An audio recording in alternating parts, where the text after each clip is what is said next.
The Miller's Edge with Christian Miller, two-time national champion and team captain for the Alabama Crimson Tide, and former Carolina Panther, and his father, Corey Miller, the pastor of pain, a 9-year NFL veteran with the New York Giants and University of South Carolina Hall of Famer. This is The Miller's Edge.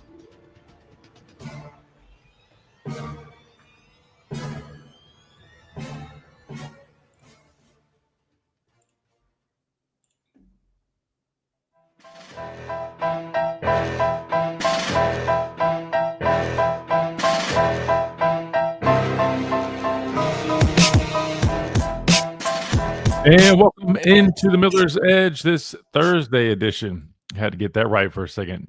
Tide 100.9, 1230 WTBC, presented by the Good Feet Store, America's arch support experts. Hope everybody's doing well. A lot of things looking forward to diving into today. Yesterday, we definitely heard a lot from other outlets, right? Heard from the Dynasty, Chris Stewart, and Trent Richardson, AJ McCarron. Hope you guys enjoyed that. Again, you can always find their stuff on all podcasts and platforms, but had an appointment yesterday that led me to having to run a little bit behind, so that's why we did that. Ended up just rolling with the videos anyways, because we had to hit the all the interviews from post practice, right? Heard from Kane Womack, got a lot of good stuff from him, talking about this defense, talking about some of the guys on the defense, right? James Smith, a couple other guys he mentioned, talked a little bit about that. Obviously, we can dive more into it and respond to it today, because yesterday we didn't really get a chance to respond to it. We kind of finished the show listening to his interview. So if you guys want to talk about what was addressed yesterday, we definitely can do that, because I know the big one, Dejoun Lee, a lot of talk about him being named, not named, but basically said they view him as a starter, how that could shift things around in the secondary. We could talk a little bit about that. Plus, he mentioned James Smith, a lot of high praise for him, even though he's still working his way back from injury that he had during camp. But a number of updates from Kane Womack, plus two other guys spoke to me that they don't really hear from much, Jamarian Latham and Deshaun Jones, which I don't think we got to those, but maybe if we have some time, we'll dive into them today. But a couple of things that I want to hit on that we didn't necessarily hit yesterday. I do know there is a couple videos I do want to go to at some point. Greg McElroy breaking down his SEC outlook in terms of the conference championship, how he sees that playing out. So we'll hear from him. Always like getting different perspectives on stuff like that. Plus another video of this one's coming from On3, where people are actually finally starting to jump on this bandwagon, chase this Alabama bandwagon, man. I mean, obviously we know LSU was talked about. We know Georgia, Texas, but I feel like Alabama, if you go back to the spring, was a little bit slept on. And all of a sudden, I don't know what's in the water now, Chase, but people are kind of coming around to the Crimson Tide. So I don't know. We'll dive into some of these videos, but my thing is, I don't know. Is it too late, Chase, for people to jump on the bandwagon if they weren't on it already? Or you think they're still good since the season hadn't started? What do you think, Chase? I think they still have some to the season starts. We'll give it some time. Yeah, I think we can give them a little bit of grace. But I just keep thinking, I'm like, even not long ago, even back at SEC Media Days, I just feel like we weren't getting a whole bunch of love. But something, I don't know if it's the intel coming out of fall camp. I don't know what the case may be, but it seems like a lot of people are, I don't know, gravitating slowly back towards Alabama. So take it for what it is. Some people say it's rat poison. They kind of liked it the other way around. I don't know, but it definitely feels like people are starting to warm up to Kalen DeBoer in year number 2 going into this 2025 season. Speaking of that, it kicks off against Florida State, really just 9 days away. It's literally right around the corner. I've been watching some tape, Chase, and I'll be honest with you guys. The more I watch of UCF, the more I watch of is it Castellanos or Castellanos? I feel like people don't pronounce the L's. Almost like I don't know. Chase, do you have the proper pronunciation for me by chance? I think it's Castellanos. That's what I've heard from some of the reporters. So they do pronounce it. So Castellanos. Correct. You know what's crazy? That's how I've been saying it. But then I've been watching other videos and they're saying like Castellanos. I don't know. Anyway, we're sticking with that. Castellanos. I've been watching his tape, Chase, because if you go on YouTube, there's a video of like all his highlights from Boston College, right?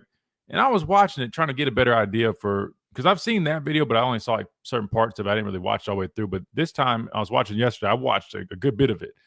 And I'll say this, man. It makes you just think like what could be. And the reason I say that is I'll dive more into it later, but you look at his style of play, the type of football player he is at that quarterback position.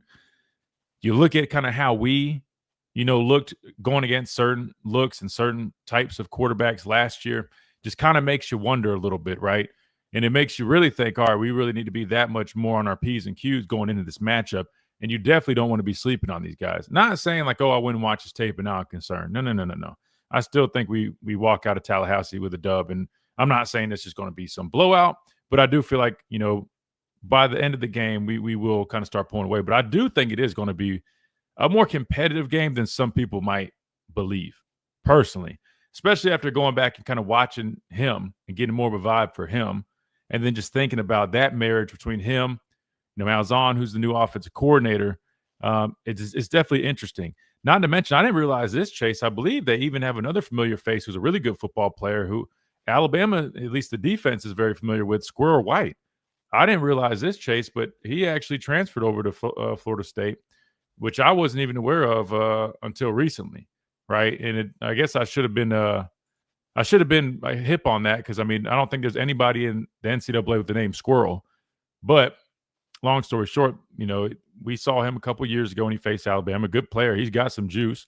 So they've got some guys. And I think just the style of offense that they have, to me, looks to be one. You've heard me talk about it. For any defense, it's a challenge. But if you look at what our weaknesses were last year, going back to the Vanderbilt game, the Oklahoma game, quarterback design runs, basically quarterback using their legs, it's caused us problems. And you're going to see that in week one, right? And this guy's got some juice. I'm not going to lie to you. And he can throw the ball pretty well too.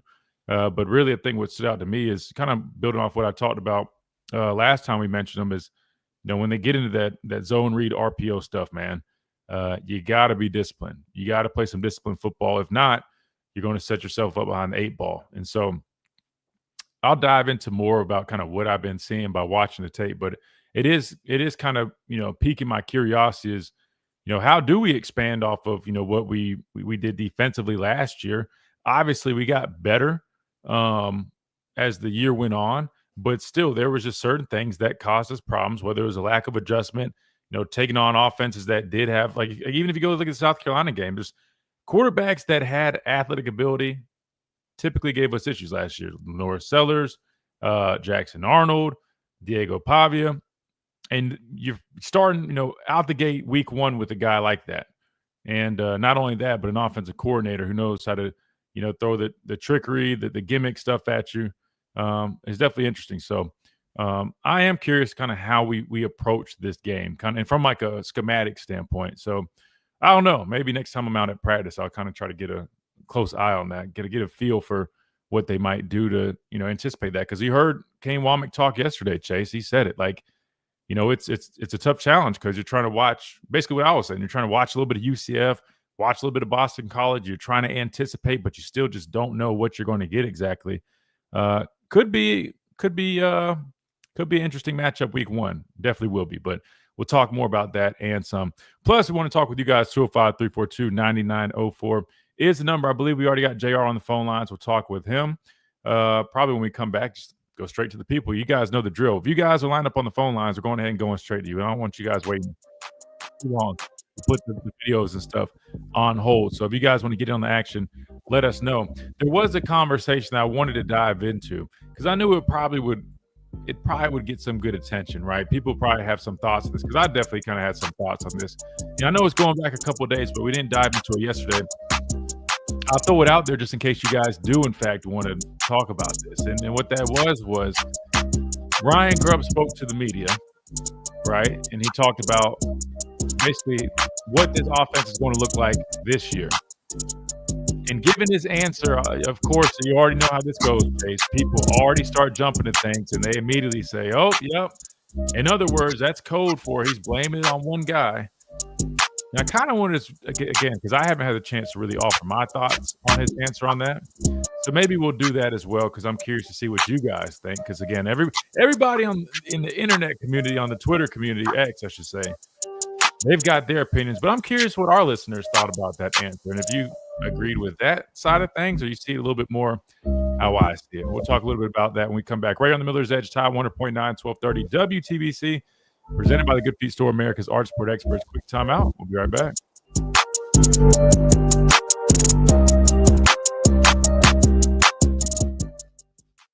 At Tuscaloosa Mazda, they are. What's up, guys? Carson's on the phone lines. All right, cool, man. I'm not going to lie. I'm glad you guys are lining up, man. I was looking forward to talking with you guys. I didn't really get to talk with you yesterday.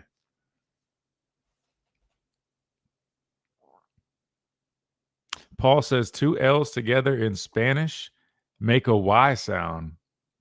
Bueno. Tienes razón. Y hace eso porque, de hecho, estoy practicando el español. Pero mil gracias por el consejo. You're right. But see, he's not Spanish. I think he's actually, I think that's more of an Italian last name, which, if I'm not mistaken, I feel like it's probably the same in Italian. Funny enough, I'm 20% Italian, but I don't speak Italian.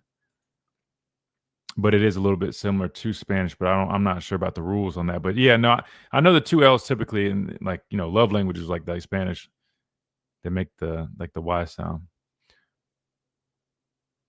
But see, with him not being Hispanic, I was unsure. What else we got? Mike, what's going on, man? Oh, 2 mics. Mike 1, I'm going to say Mike A, Mike B. Best on the tube. Hey, appreciate that, man. I really do. Thank you so much, man. Hey, look, man, we're just having fun, but I definitely appreciate that. Appreciate the support.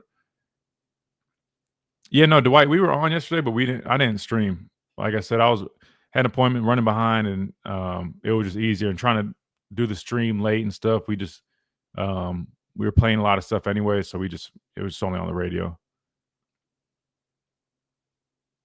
Tristan, what's up, man? Hope to get it down to T-Town meet, chop it up a little bit before I make the move to Texas.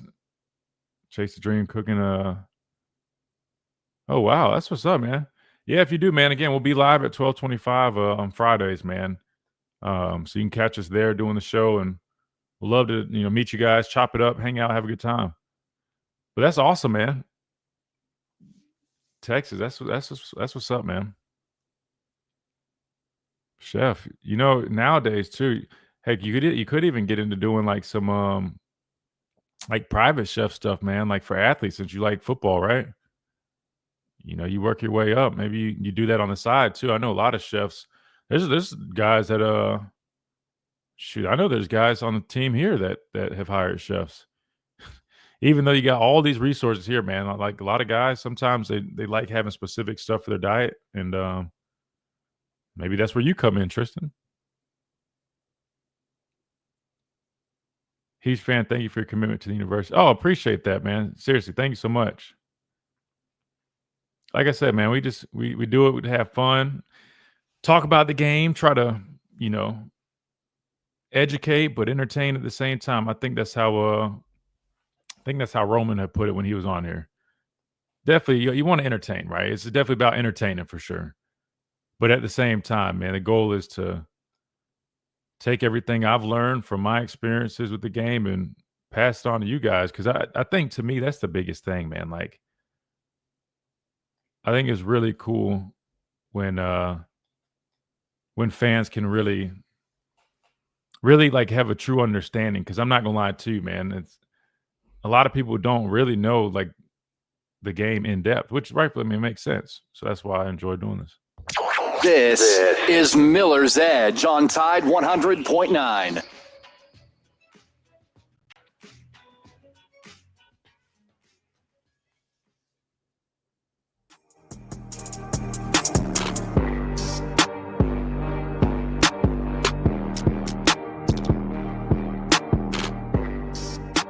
And welcome back into this Thursday edition of Miller's Edge, Tide 100.9, 1230 WTBC, presented by the Good Feet Store, America's Arch Support Experts. All right. Wait, I'm confused now. Wait, is there only wait, are we 8 days away, Chase? Did I get that wrong? I'm looking at it's 21st. I thought that's 9 days, right? Justin in the chat says 8 days. Oh, 8 days in a wake up. Oh, my bad. 8 days in a wake up. Fair enough. Fair enough. Okay, that makes more. I was like, hold on. Justin, are we on the same time zone? All right. What was I saying? Oh, yeah. The where should we start? We probably should start on the phone lines, so then we can circle back to that thing. Again, I'm not trying to stir the pot or anything. It just had come up, and I saw a lot. I think Ricky was tweeting a bunch about it, and then I saw just the whole, like I said, the X community sharing their thoughts about it. And to be fair, I mean, the response was a response. I think when you hear it initially, it's easy just to jump to, oh, well, he's just straight up putting it on that one guy. But I didn't take it like that whatsoever. A matter of fact, I'm trying to find the clip because I want to just kind of just get it out the way. I mean, I know I could just go to the interview itself, but again, basically, I think the question was, I'm gonna paraphrase, we'll have it exactly for you here in 2 seconds, but basically about the offense and how it's going to be different from like last season. And I think when he initially mentioned, like, obviously it was, Jalen Milroe, he was a quarterback, right? That's a big piece. People just take that and they just run with it. Like, oh, he's blaming, yeah, because he was the guy. It's his fault. He changed everything. But then they completely missed the perspective, Chase, that, okay, why was he your guy? Just think about this you know what I mean? Why was he your guy? So when you get to that point, you realize that means he was the best guy. And the coaches played the best guy. And that means he must have been a good bit better than the other guys. Why? Because they elected to play the guy that he just said wasn't the best fit for this offense. You see what I'm saying, Chase? So when you really start thinking about it, like it's not hard to realize, all right, that's not what he was getting at. What he was getting at was he was the guy last year, right? And it's so crazy that, again, I just have to remember, unfortunately, common sense is not so common, number one. And number two, people just don't understand these things. But again, there's no such thing as holding hostage. There's no such thing as playing guys because you just have a good relationship with the guy and he's your friend. And no, guys, again, I don't know how many times I have to say this. I'm probably going to say this is going to be the last time. This is the University of Alabama, a school that competes for these on the stream. You can see all the rings I'm holding up year in and year out. Do you think we won these rings and all the other rings before by playing guys like it's Pee Wee football because the mom and dad come up to the school and say, my kid needs to play? Or he's a good kid? No. And the people that get paid millions of dollars to make these decisions and this is their job, their career, they're not playing somebody that if that person was so detrimental to the success of the team, he would not be playing. Doesn't matter if he helped keep guys, help recruit guys. That does not mean anything. Like, it's so crazy that we're still even talking about this. But anyway, so that's where it was coming from. But like I said, it really is. It's that simple when you just go to deduction of like literally. People talk about the whole, oh, he was holding him hostage. All right, no, that's not it. But let me see. I got this pulled up. Let me see if I can find it. Chase, do you know? Okay, so it was the first question. So matter of fact, so here we go. I'm just going to put this on there so we can get this out of the way, Chase. I feel like we got to get this out of the way because I know Ricky and some other people were talking about this. I know you guys probably want to. Some of you might not want to, but we'll get it out the way real quick. So here we go. This was the question in Ryan Grubb's answer. Coach, you being here with different kind of quarterback, would the offense look drastically different than say last year? Or are there any other factors? I mean, that's kind of the obvious one, right? Is like we're not necessarily a Jalen Milroe offense right now. Just Jalen was a super talented runner, and that was probably a part of the game plan every week, and which was smart last year by the offensive staff. So I think that's probably the biggest difference. How do you anticipate the running back distribution? All right, so there you go. So that was it, real quick and to the point. But again, people hear that initially and they go, "Oh, there you go. See, we were right. It's Jalen's fault." No, that's literally no. That's not. It's not even close. Again, it just boils down to what I said. I'll be brief. He was the best player. So this is how it works, guys. For you guys that just can't figure this out. there's always competition. Doesn't matter if it's a quarterback, wide receiver, linebacker, defensive end, safe. There's always there's competition. The best guy almost always is going to win the job. And the reason I say almost always is sometimes there can be factors, and those factors aren't just holding a team hostage. That does not happen. Those factors would include like fit, right? So if there is a guy that you're saying like, yeah, like this guy's good, but he might not be the exact fit. And even though this guy might be a little less talented or he fits better. That is something that can be considered. Or like when I was playing, experience played a factor, right? Coach Saban. And again, this not to draw this whole thing out, but in a system that is very complicated, you can't just throw in true freshmen, even if they're really good, if they don't know what they're doing. Why? Because football is a team sport, guys. This is not the Olympics. It's not tennis. It's none of these individual sports. You have to have everybody on the same page. It doesn't matter how good a guy is. If you can't trust him to go in that game and do his job, and he's a liability, and he's putting your team at risk of giving up plays and, basically just losing it, you're not going to play him. Doesn't matter how good he is. In this instance, though, again, and this is I promise it's probably the last time I'm talking about this. You had a guy the year prior led a team to a conference championship over the two-time national or back-to-back national championship winning Georgia Bulldogs, go to a playoff game, really could have and should have beat Michigan, even though our O-line play was horrific in that game, still probably should have won that game, and still really had Michigan beat if Caleb Downs didn't have that bust on that flat route, right? Which, again, that's a fact. You can go back and watch the tape. You stopped them right there. Was it fourth down, I think it was? You stopped them right there, or even like the weird thing that happened on like the kickoff, should have been a safety or something like that. Even with as bad as our offensive line was, still should have been playing a national championship game. Not to mention, again, I was here watching the quarterback battle when Coach DeBoer took over in the spring. Jalen was the better man at the job last year. That's not to say Ty didn't look good. Ty looked good, but Jalen just was the better guy, right?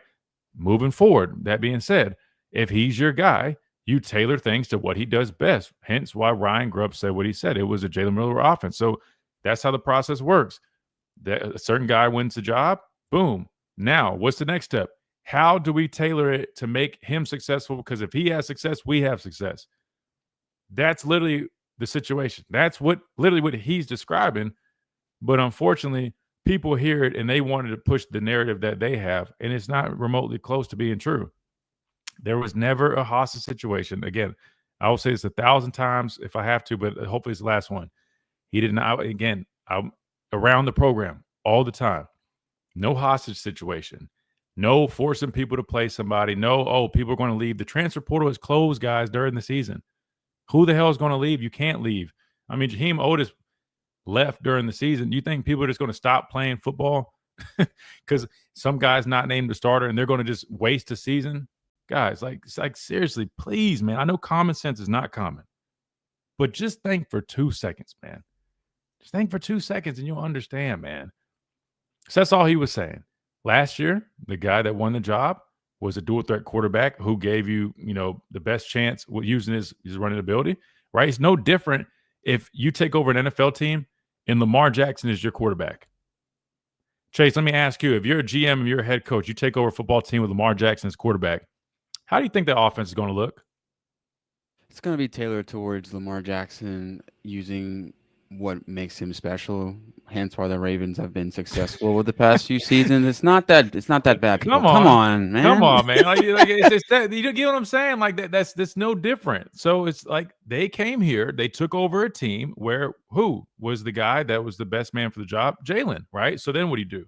You tailored around that. It's no different. Nobody just takes over the Ravens and has Lamar Jackson go, all right, we're going to put in this game plan that's more of what we want to do that mimics what, I don't know, just name any other quarterback. I don't know, but somebody who's Joe Flacco and the Browns, their game plan, where he's their starting quarterback. He's not going to be running at all. You get what I'm saying? Like, it gets just really like, I just don't know why some of our fans, and I say some because I know it's not all, but I know, of course, all the attention on social media, so you see that. I know a lot of our listeners understand this kind of stuff.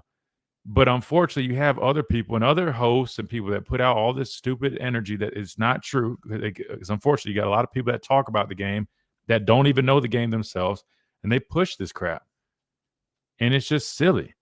And it's just crazy that, like, and the question that the guy asked is a good question, because, I mean, everybody wants to know how things will look different under Ryan Grubb. But what did I just say the other day, Chase? I just was saying this. Everybody's immediately going to jump to, because that one thing that – no, I think it looks – regardless, even if – I guarantee you, even if Jalen was still the quarterback and Ryan Grubb was here, it still will look a little bit different. Now it's going to look even more different because, yes, the guy at the quarterback spot has a different skill set. But even then, man, I'm just telling you, like, he's doing some stuff that I feel like we just didn't really see last year, partly because of Jalen, partly because he wasn't the coordinator. So, again, I know people are sick of the four talk. I am too. I know people probably sit there and they probably want to turn the show off because they think I'm being a Milroe apologist, which I'm not. If you go back to 2 years, I'm not an apologist for anybody. Number one, I'm not going to disrespect guys, especially guys that put on the jersey. But I have no problem just speaking facts. And you can go back and check my receipts. I talked about Jalen held the ball too wrong. He had to go through his reads quicker. I talked about all things that he needed to be better at. I have no problem doing that. I never once said he was perfect. And I also have no problem acknowledging the other glaring issues. That I don't give a crap if you put Ty Simpson back there behind that offense line the last 2 years. His ass wouldn't have done much better either. Doesn't matter if he's a good fit or not. Because one thing I do know with all the years that I've played this game is that it doesn't matter who's playing quarterback if you don't have good protection, if you don't have good weapons around you, guys. Like, it's common sense, man. Just think about it. Look at Bryce Young with the Panthers. Top overall pick, Heisman Trophy winner. If it was all about the quarterback, if the quarterback was the only thing important, why can't Bryce Young go sit there and replicate what he's done in college? I'll wait. Because he doesn't have the freaking pieces around him. Like, it's just the craziest thing how people just, like, whether it's just pure ignorance, they just don't know, or they just choose to overlook it. But it's really, I promise you guys, if you listen to informed opinions, hence our show, or you learn about the game, you will just know that you will understand. Stop following these stupid internet narratives that are just they're wrong, man. They're just wrong. So anyway, there's my rant. So if you guys are probably like, damn, I wish he's back out that he could just play videos. We don't want to hear his rant. Sorry, but had to get that out of the way because, like I said, nothing just bothers me more. Is like, it's one thing if like some people are just saying whatever, right? People are going to say whatever, but then when you just have people posted and people pushing it, I'm like, just like, come on, man. It's just dumb. It honestly is just silly. Before we hit this break, we'll put a bow on all this, unless you guys call in and want to respond to it. But Ricky says, my beef is with the fans that won't let number 4 go. For some reason, everyone knows something that the coaches don't. Like, people really think a player has enough juice to hold a school hostage. And thank you. And let alone the University of Alabama. Like, come on, man. Like, again, and people, and to take it a step further, they act like the guy the year prior didn't lead the team to a SEC championship and a playoff game, and again, really could have been a national championship game. Like, whether he's, inconsistent, whatever the case may be, the dude had receipts. And I'm telling you from my personal account of being up there watching the battle, because again, yes, technically they still did compete last year, even though, of course, it was his job to lose. That would be the case for anybody who's a returning conference champion and took their team to the playoff. I don't know any other coach that wouldn't at least give that guy a chance to maintain his spot. Like, come on, guys. Like, again, Ty looked good last year, but it was not enough to sit there and say, all right, we're going to immediately bench this guy. If you guys want to get into the argument, like, why didn't they try Ty down in the season? You can ask the coaches that. But they obviously still felt that he gave them the best chance to win. It's nothing about glue or people that are spewing out this, the length posse. Like, it's all BS, man. And honestly comes from it. I'll never even pull those cards, but like, you guys made me start to really think sometimes with the way people talk, man. It's kind of sad. Because I do know when we beat Georgia, everybody was parading around. Even the idiot that called last week or whatever it was, who spews out nonsense left and right, he even called and was hyping the guy up. Everybody had dude on, lifting him up like he was Jesus. The minute the dude starts struggling a little bit, everybody turns their back on him. Now I just completely forget all the good that he's done just because he had some struggles on the football field. Just like you all have struggles off the football field, but that doesn't get put to light because it's not a sport. You know what I mean? Like, it's crazy, man. Let's see. Sorry, I just want to put a bow on this before we wrap things up. Sports like politics, 10% of the people are lunatics, don't represent the 90% of us common sense. Yeah, no, trust me, and I'm with you. I'm with you, Mike. It's just that 10%, I swear, they're the loudest, 100%, man. And you know why I know that too is because I run into so many people all the time, matter of fact, that randomly just come on. Man, I love the show. I listen to the show every day. I mean, I'm talking about like almost every time out about it, somebody comes up and says that.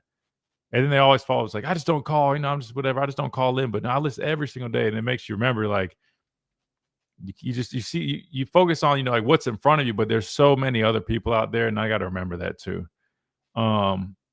Ricky says Josh Pate kind of put that energy out there with his whole thing with the hostage situation.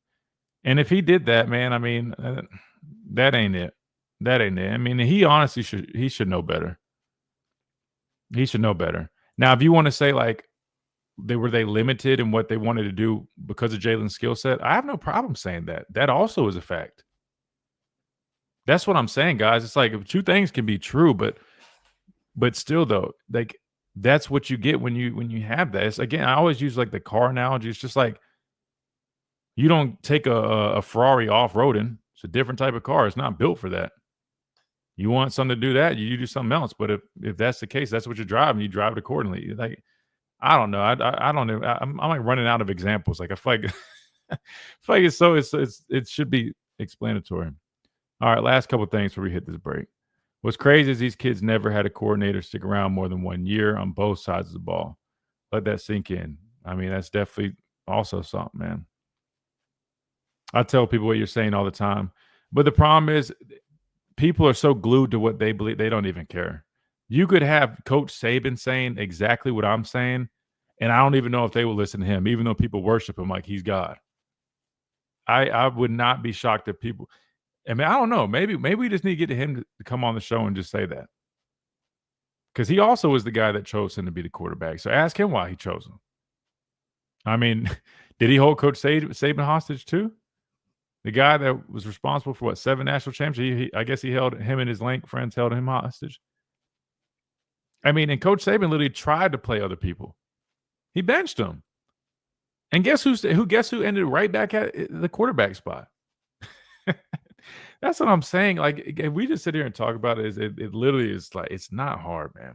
It's just nonsense, honestly, Christian. I have to step in. I know we're about to go to break, but it's crazy that they're literally still using this narrative because I see it on Twitter. It's bad, bro. It's bad. I got here this morning, 6 o'clock, not 6 o'clock, 5:30ish, out the blue. I see a content creator talking about, well, if Ty Simpson was in the system, it would have been a lot better. And I'm like, this early in the morning, like, oh, dude, it's an everyday thing from morning to evening. And look, like, to be fair, like, is a Ty a better fit? Yes, that's not like there's no denying that. But where he was at last year, with the way everything was working out last year, Jalen was that guy, and they just had to adjust accordingly. Like, it's really just like it's as simple as that. They just leave it. It's that. Like, it's literally just that. I'm just saying, like, this last thing I'll say, and I appreciate you chiming in, Chase. If it was just that simple of you put this guy in and everything's you don't think these guys that get paid so much money, way more money than all of us make, right, and have been doing this for years, you really just think about this. You really think they would allow somebody to weigh them down, bring them down, and keep them from having the success they want to have over just to, oh man, he's a good guy and we don't want to make him upset or his friends. And then these people contradict themselves, Chase, because then they say, oh, well, the receivers are glad he's gone. But hold on. I thought you just said those are the same guys that were going to be transferring out and holding out if he wasn't the quarterback. So which one is it? Were they riding with him like that they would transfer out immediately and not play? Or are they happy that he's like, you see what I'm saying, Chase? They literally are saying opposite things, man. All right, we got to hit a break. We come back. I promise we're going to the phone lines. But yeah, like Fromm said, hey, everybody, you got to vent sometimes, man. You got to vent a little bit. All right, which I promise I wasn't trying to vent. I just wanted just to hit that because I feel like it's my duty on this platform to intercept some of the nonsense that people push online, whether it's people with platforms or fans or just people with fake accounts, burner accounts that don't even have their real faces on them. It's my job to intercept them, Chase. I'm intercepting it like Keon Sabb, right? I'm intercepting all the negativity. And I'm re-educating. I'm informing from a place of I don't know, experience, knowledge. I don't know. But we got to hit a timeout. We come back. We keep on rolling. Tide 100.9, 1230 WTBC.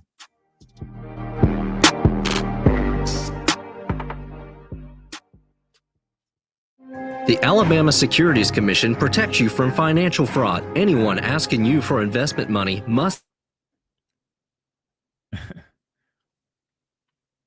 All right, Chase, heads up. So look, my buddy from the Dominican Republic's in here. Everybody say what's up to Compax. Compax is my friend from the Dominican Republic, and he's we're trying to. So he does not. I'll just say this. He does not speak English. He's learning English. Trying to help him learn some English. ¿Qué lo que? ¿Qué lo que, mi jefe?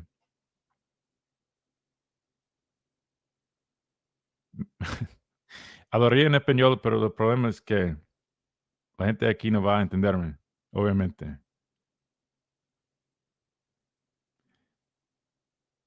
Anyway, so y'all show Compact some love, man.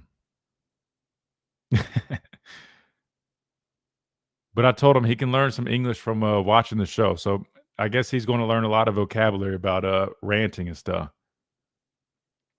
He's going to learn from our rants.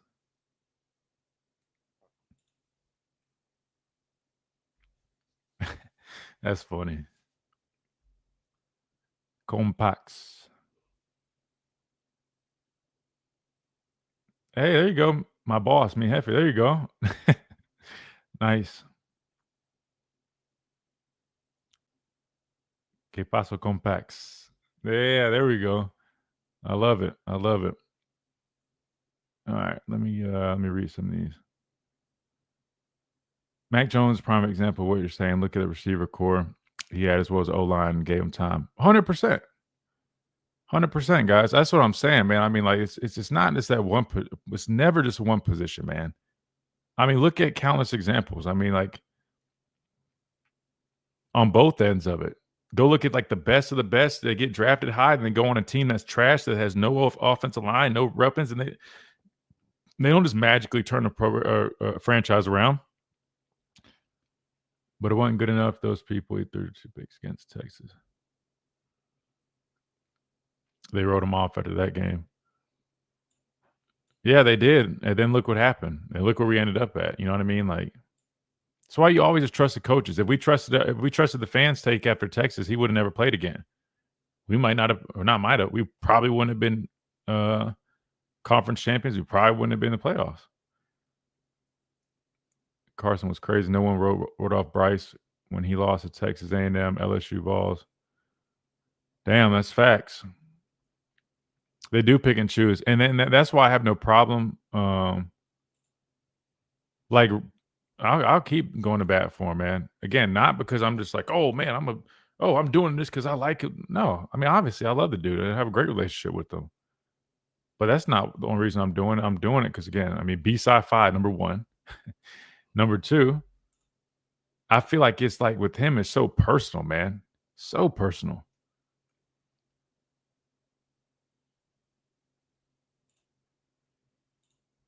And that's what makes you really wonder, man. I really just wonder, like, if Ty has a game where he throws 2 picks, how Miller's Edge on Tide 100.9. Are they going to have that same energy or no? I'm curious.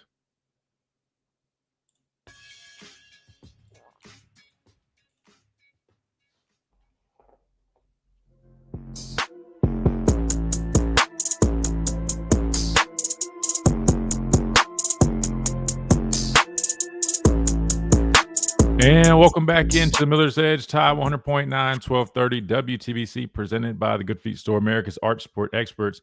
I told our YouTube chat already, but to our radio listeners, man, big welcome to my buddy Compax. He's my friend from the Dominican Republic, and he's learning some English while he listens to the stream. So we've been welcoming him in here, and it's kind of cool to see some of our listeners on our YouTube chat try to speak a little Spanish with him. But really cool stuff, man. It's crazy how this world works, man.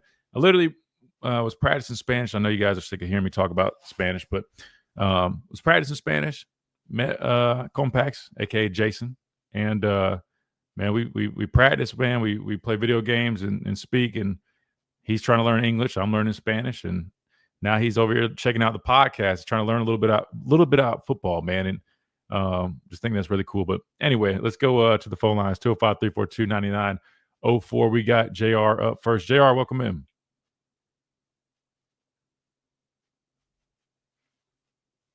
JR, are you there? Going once, twice. He might not have liked that conversation. He might be on the other end of that conversation, Chase. He might have felt attacked. No, I'm just kidding. I don't know. JR, if you want to circle back, man, feel free. All right, let's keep on rolling. I think Carson was on here. Carson, you still with us? Yeah, I'm here, man. What's up? Oh, what's going on, man? Sorry, I had to get my little. I wouldn't even call it a rant. Hey. Maybe it was a little bit of it. It turned into a rant. Hey, you were scorching earth. I respect it. No, listen. I promise.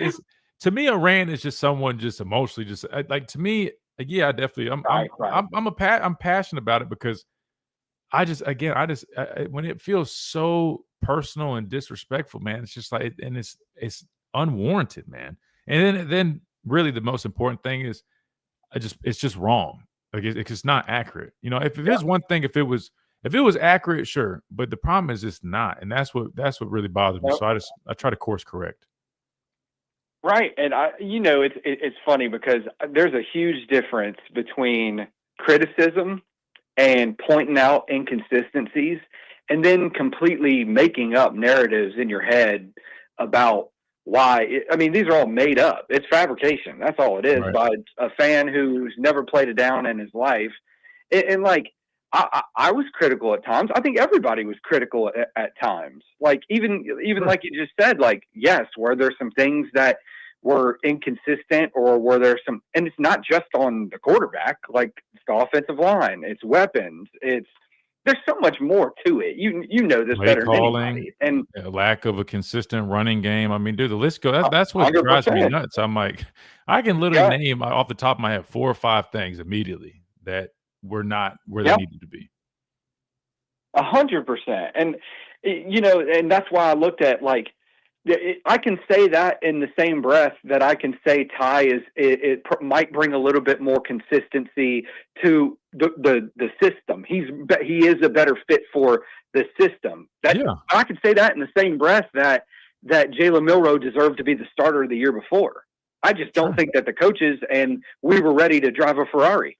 You know what I'm saying? Like, that's what I'm saying. 2 things can be true. I agree 100% with you. Like, that's why, I have no problem saying that. I do, and you've heard me talk about it. Like, I feel like we're going to be more efficient this year.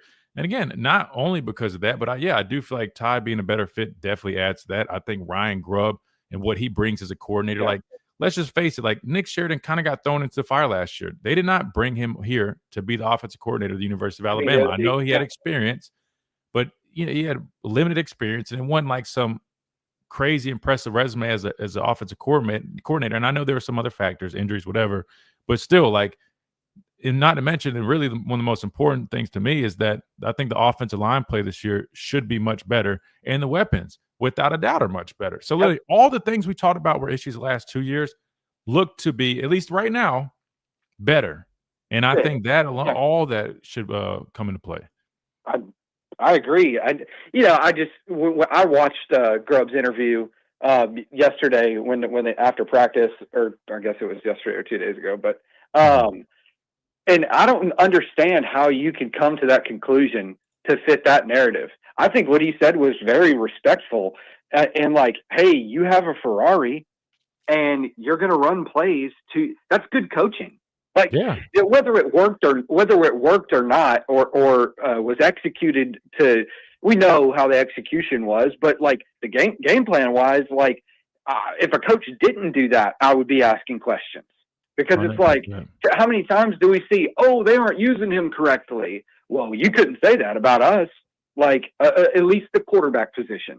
Like that dude's a Ferrari. You're gonna run him. Like I mean, and for the people that watch the NFL, that's why I threw out, like, just think about Lamar. Like, if literally put yourself in that position, if you're a coordinator, or you're a head coach and you take over a team that has Lamar Jackson at quarterback, it's no different. You're going to do that. Even if you came in and your offense didn't really look like that, you would be foolish to say, we're going to make him do stuff that he's not good at, and we're going to completely ignore the fact that this dude's the fastest quarterback in the NFL and clearly can score. Like, at the end of the day, that's what football comes down to. It's about scoring the most points and tackling the other team and keeping them from scoring points. That's literally what it comes down to. It doesn't matter if it's throwing the football. It doesn't matter if it's running the football. That's why you see teams like Army, Navy, whatever. They're running the ball a million times a game, and literally they're winning football games because it doesn't matter. Yeah, that's what they do. Points. Like, just score. Yeah, I agree. We can officially say we put this to bed on your show. So fair enough. Hey, listen, we got 8 days and a night. I think that's how it was worded in the comments. Listen, hopefully by that point, I thought we would have been done with Ty was named the starter. I thought we were done with the conversation, but I think officially, yes, we're good on my show for sure. But hopefully by the 30th, everybody, it won't even be in the same breath anymore. Well, look, the reason why I called in was because of the opener. I got some. Did you see Thomas Castellanos' quotes yesterday about the toughest defense he'll face all year? Is his defense at Florida State? It wasn't super disrespectful, but I'm like, dude. First of all, the best defense you've played in your whole career at Boston College up until now is Missouri, and you lost. And I'm like, so of course you don't know what you don't know. You hadn't seen a good defense, so of course that's the best defense you've played against. Like, so I was watching that, and then I was the other day, I guess it was Monday on your show, kind of talking about game plan, how to game plan for Gus. What are we to expect because we don't have film, and you're just going off vibes. not really, but you're going off past film.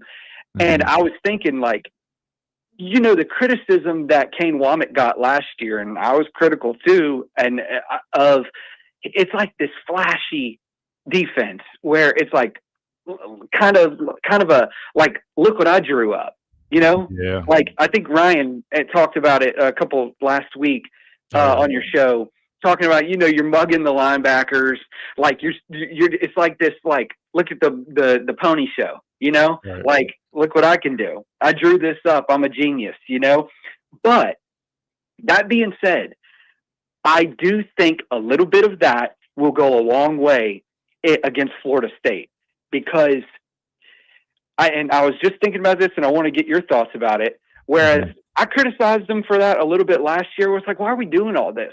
Like, we don't need to. It doesn't have to be sexy. Like, just let them play, and they'll make the plays. But Florida State's got a year of film on what we did last year. I think you bring the absolute house. Like, throw the kitchen sink at Gus. Because the type of defense that Kane Womack wants to play is to be the aggressor. It's to be on the attack. That's why people make bad decisions.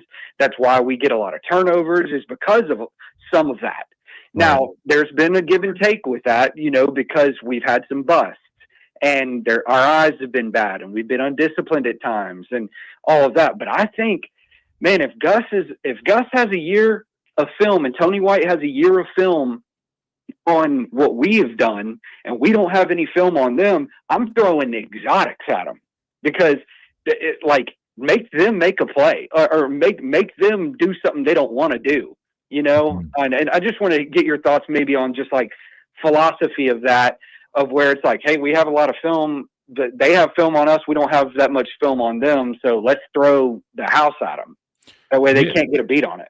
Yeah, no. So I get where you're coming from, and I understand it, and I think to an extent, but I'll give you some reasons why you don't do that. Number one, what you're looking at this offense of Florida State, man, when you have a lot of pieces like, moving pieces offensively that you're seeing a lot of different looks. Sometimes less is more. And what that means is if you try to overcomplicate it as a defense, because it would happen with us sometimes. We naturally had a complicated defense. What happens is then when you're facing all these shifts and motions and we have all these checks and then they're kind of making it muddy, like, all right, did he just make a bunch? He's technically still in the core, but are we counting that as a bunch or what do we? And then you guys aren't on the same page. Right. So that's one thing to think about, Carson. But I do understand and complete what you're saying. So this is what I will say. I do agree by really doing, what you can to force the issue. However, I think it's a circumstantial thing. What I mean by that is try to get to those looks and those things on those third and long situations, those passing downs. Down and distance, right? Right, when you can bring it, right? But to me, like sometimes on those first and second downs, when you got a running quarterback, you're going to see some zone read stuff. When you play teams like that, you got to be disciplined. And sometimes when you try to get fancy, so say like, for example, like if in a base defense, I mean, you expect, defensive end to be a quarterback player. We all know that, right? He's playing the quarterback. You got a guy for the dive, guy for the pitch, boom. But say you want to go and say, all right, we're going to call a pressure here. Then that means, all right, now that defensive end, he's on a pirate stunt, which means the safety or whatever DB is coming off the edge, he's now the quarterback player. He's not used to always being a quarterback player. He overruns it or he goes too far out the field. Tommy puts his foot in the ground, and then you got a big old hole. Like that could be a problem. Yeah. However, but like you just said though, if you do it right, and those guys are coached up right, and they execute, it could result in negative play. I just always view it as it's like high risk, high reward, and sometimes it's just better, especially when you think you have the better athletes. Like Jeremy Pruitt used to tell us all the time, right? Like he's like, I trust you guys. We got the best effing guys in the country. You tell me what y'all want to play, and we'll call that son of a all game. He would say that kind of stuff, and so we'd be like, all right, bet, run it, call flex. And that was our base defense, base four man front. You're playing out of flex the whole game, huh? You know what I'm saying? We play out of flex front. We play our cover 6 rules, and we get after it. I mean, like, we didn't need all that. Now, I do think we got some good players. So, like for example, like I see why they started playing a good bit of man coverage last year. Why? Hell, I mean, look at the secondary. You got corners that can cover like that. Play man. You know what I mean? Like, don't just give up those easy dump. I play man. So I think it all is circumstantial, but I definitely agree with what you're saying. Like, I wouldn't be mad at, mixing it up, because I will say, to your point, I do agree with that, because against Vanderbilt, I feel like we didn't adjust, and that's the time to start mixing things up, because obviously you're like, all right, our game plan for this is not working. Let's mix it up. Let's change who has the quarterback. Let your athletes go. Let them do some things and give them different looks. That way they don't just say, all right, this DB is coming down. We know he's going to play the pit, whatever. So now we're just, giving ourselves up. So yes and no, I agree with you. At certain points, yes, you do want to mix it up and show them different looks and really force it. But you also have to know that, all right, we might need to just settle back in, get to some base stuff, play disciplined football. Whoever's got the quarterback, take the quarterback, discipline eyes. Because last year we had a bad problem with eye discipline, man. And I think part of that came from it was bad. And I think part of that came from the fact that we were playing so much of this vision coverage, like, hey, just go make football plays. Brother, you got to take care of business first. Like, you got to cover your zone, your man, and then you can start playing. But I think the good news is year 2, these guys have a better idea of how to have that balance and strike a proper balance with that stuff of being a football player, but playing discipline within the system and respecting the rules of each play. And so I do think it should be better. But that's a really good question. And I think it should be a little bit of both. But knowing Kane Womack, he's probably going to be a little bit aggressive with this. I just hope it's not too much to the point where we're giving ourselves up. You know what I mean? Because, again, you got to think of it like high risk, high reward. I agree. I think at the end of the day, we probably are better on both sides of the football at every position where you can. So we need to take that into account. I think we got more dudes, more Jimmies and Joes. And I think also we got more guys. We're more versatile this year. We have more guys to play the position, so we're deeper.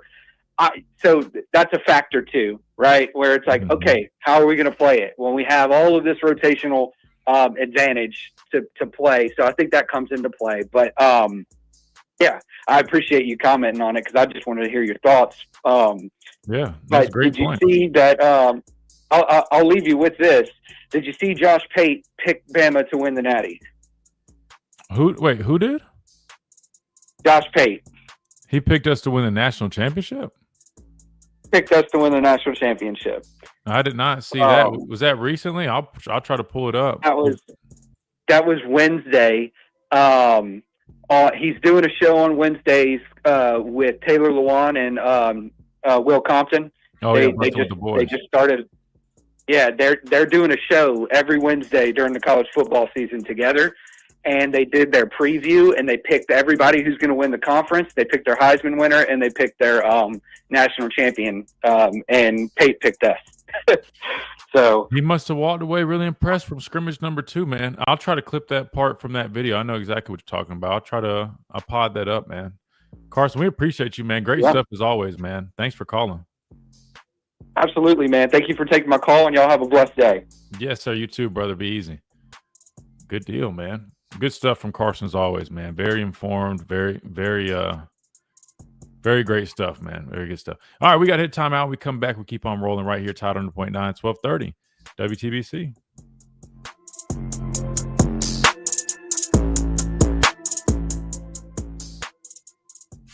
WTBC Tuscaloosa and W265CG Tuscaloosa. Yeah, I saw he picked us to win the SEC. I didn't know he picked us to win the national championship game, though. Let me, I'm going to let this interview play. I'm going to fill up my water bottle real quick, guys. Give me 2 seconds. To change after Jam Miller's injury? I think it's, we got to see a lot here in the next week or so to see who can handle the game plan, who's the most responsible with all the duties. So what have you seen from that group so far? Running back group? It's a broad question. Seen a lot. Daniel Hill has done a good job providing a lot of protection, and I think he's gotten a lot better at that as far as with his eyes. He's a super physical guy. I think Daniel has started to run like the back we saw in the spring. Early in camp, I thought he was a little bit slow to come to that. Dre has great vision running the football. He improves every day still. I think some of the pass protection responsibilities are things that probably were not in his wheelhouse prior to getting here. Kevin Riley has started to show up a little bit. He's a guy that has really nice vision. Not as big a back as the other guys, but runs very physical and is really good out of the backfield. What did you see from tight end room and development from that? Tight end room? A lot of guys, Danny and Josh are doing a great job as the older guys, getting a lot of reps. Caleb has shown up, shown to be more physical. That was one of the things I think was going to be the biggest challenge for him initially, making the big jump from high school ball to this. Jay Lindsay is super dependable as a guy that's shown up to be able to be a guy with his hand on the ground, can be a move player for you, and certainly has provided a lot of depth for us. What have you seen from Richard? How has he progressed? Richard Newton? Richard Young. Oh, Rich Young? Yeah. I thought you said Richard Newton. I was like, wow. That was our running back in Washington. So Rich Young, real similar running backs, by the way. Rich has been super physical and has been a guy the last 2 scrimmages I thought when we need a little bit of a spark to pop a, run right up the middle, finish it. He's done a great job. He's worked really, really hard at becoming a better player out of the backfield, has gotten better at that. Very responsible. He cares a lot. He's tough, physical, and we love him. What were your impressions of Ty in the second scrimmage? Ty, I think, was 12 of 15 or with 2 drops. I thought he was very controlled, distributed the ball right where it was supposed to be. I thought his eyes were in the right spot. I thought he was very disciplined. We were trying to put him in some spots in the fringe and things like that to see how he'd respond and make sure he takes care of the football, keep us in field goal range, all those things. And I thought he responded really, really well. Had calm demeanor when it was good and bad. There was a couple flows there. We started out really fast again and did a nice job. And we hit a little bit of a lull. I thought he was there to respond. 2 other quarterbacks as well. Austin started really, really clean, had a really nice touchdown drive to start. Keelan was doing the same, marched down the field. We had a couple hiccups up front there that put the ball backwards a little bit, but I thought initially in the scrimmage, all 3 of the guys played really, really clean, accurate throws, pushing the ball down the field when they could, and were smart with their checkdowns. We heard the noise today when we were out there. How do you think the team's dealing with that as y'all begin to prep for the first road game? Just like any time. I mean, this was the first time we worked it hard, so a lot to improve on there. Of course, I think anytime you start really getting that in, where you're running plays and using motions and all those things, like there's some bumps on it. I thought they did better as they got more used to it in practice, and we'll continue to work it. That's something that obviously we'll have to be ready for. How are Cam and Gino doing at guard? How comfortable would you be rolling out there with them if Jaden's not back? Very comfortable. Those are two veteran players, very versatile too. They can both play left or right, so they're interchangeable. But Cam brings a lot of physical presence to him. Gino is a savvy player that knows how to connect with the center. Coach, what will your offense miss without Jam Miller, and what have the conversations been like with him? How's he kind of holding up after the injury? Jam is he's such a stud. I mean, he is he'll be a value to our team no matter what right now. Just 100.9.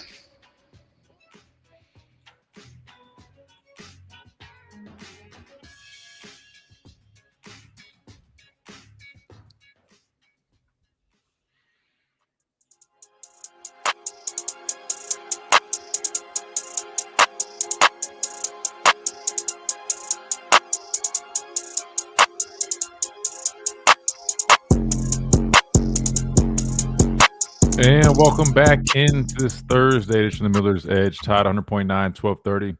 WTBC presented by the Good Feet Store, America's arch support experts, which quick little note about our friends over at the Good Feet Store, and I'll definitely have more on some of this stuff coming up.